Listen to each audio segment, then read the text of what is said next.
गोविंद शिल्प घेऊन येत आहे एकूण 80 ट्विन बंगलोचा भव्य दिव्य पंढरपुरातील एकमेव प्रकल्प। आमच्या प्रकल्पाची वैशिष्ट्ये मनाला शांती देणारं महादेवाचं मंदिर, मुख्य रस्ता सुमारे 30 फुटांचा, अंतर्गत रस्ता सुमारे 20 फुटांचा, ग्रामपंचायत योजनेचा प्रत्येक बंगलोजला स्वतंत्र नळ, सांडपाण्याची सुरक्षित विल्हेवाट, सर्व टाइल्स ग्लॉसी आणि नामांकित कंपनीच्या, सर्व स्टेअर, खिडक्या, चौकटी सुपर ब्लॅक ग्रेनाइट, दोन्ही अटॅच बाथरूम पूर्णपणे टाइल्स, पंतप्रधान हर घर नल योजना पूर्णत्वाकडे, bathroom, basin, kitchen, CP fittings हे जगवार कंपनीचे, स्टील वर्क पूर्णपणे जिंदाल कंपनीचे, 1000 लिटर पाण्याची टाकी, 150 लिटर सोलर वॉटर हीटर सोबत वॉटर प्युरिफायर, प्रत्येक बंगलोजला स्वतंत्र पार्किंग, दर्शनीय भाग पूर्णपणे डॅटो टाइल्स, टाटा प्रवेश कंपनीचे आकर्षक भक्कम दरवाजा, फुटी उंचीचे सुरक्षित कंपाऊंड। मग विचार काय करताय? गोविंद शिल्प, पत्ता गट नंबर 95, हॉटेल अंगण शेजारी, टाकळी रोड, पंढरपूर। ताज्या घडामोडी पाहण्यासाठी आमच्या YouTube चॅनलवरील PVR म्हणजेच पंढरी वार्ता या न्यूजला सबस्क्राइब करा आणि शेजारील बेल आयकॉनवर क्लिक करा। आपण आणि शब्द दिला शहराला, शहराच्या पाणी पुरवठ्याचा। साहेब दुहेरी पाईपलाईन आपण केली, दुहेरी पाईपलाईन केली साहेब। आमच्या उजनीतलं 12 TMC पाणी आपण वाचवलं। फक्त पाईपलाईन केली नाही, त्याच्यासोबत पाणी वाचवण्याचं काम आपण केलं। ही पाईपलाईन साहेब कंप्लीट झाली आणि आता शहरातल्या वितरण व्यवस्थेसाठी पहिल्यांदा 872 कोटी आणि साहेब आता 1400 कोटी रुपये खर्च करून या शहरातली सगळी अंतर्गत पाण्याची व्यवस्था बदलून रोज पाणी देण्याचा निर्णय आपण घेतोय। त्यालाही पैसे देण्याचा आपण निर्णय घेतला।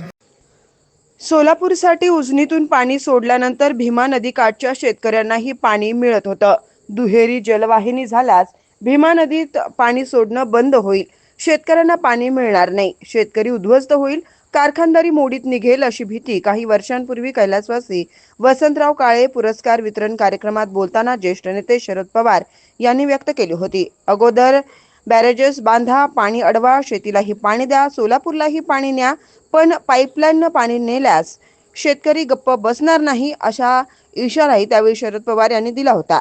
आता सोलापूरसाठी दुहेरी पाईपलाईन झाल्यानं सोलापूरसाठी उजनीतून सोडण्यात येणारं पाण्याचं आवर्तन घटणार आहे आणि त्याचा फटका नदीकाठच्या तीर्थक्षेत्र पंढरपूरलाही बसणार आहे।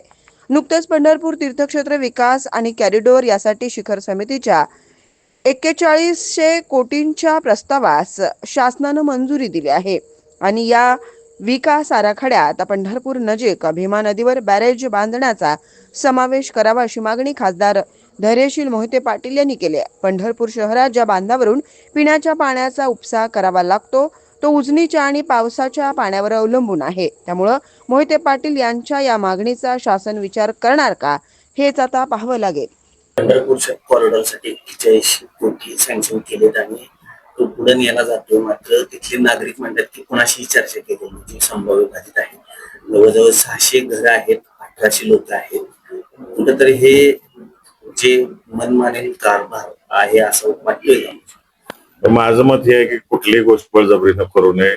जे काही नागरिक बाधित होत आहेत त्या सगळ्यांना 100% विश्वासात घेऊनच केलं जावं असं माझं राज्य सरकारला विनंती असेल।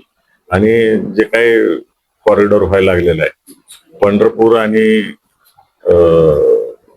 जो बंधारा आहे कोल्हापूर पद्धतीचा बंधारा, तिथं बॅरेज होणं गरजेचं आहे। त्या कॉरिडॉर मध्ये त्या बॅरेजचा समाविष्ट करणं गरजेचं आहे, कारण का वारीलाही पाणी लागते आणि पाणी पुरवठा योजना अनेक गावांच्या त्या बॅरेज बंधाऱ्यावर अवलंबून आहे।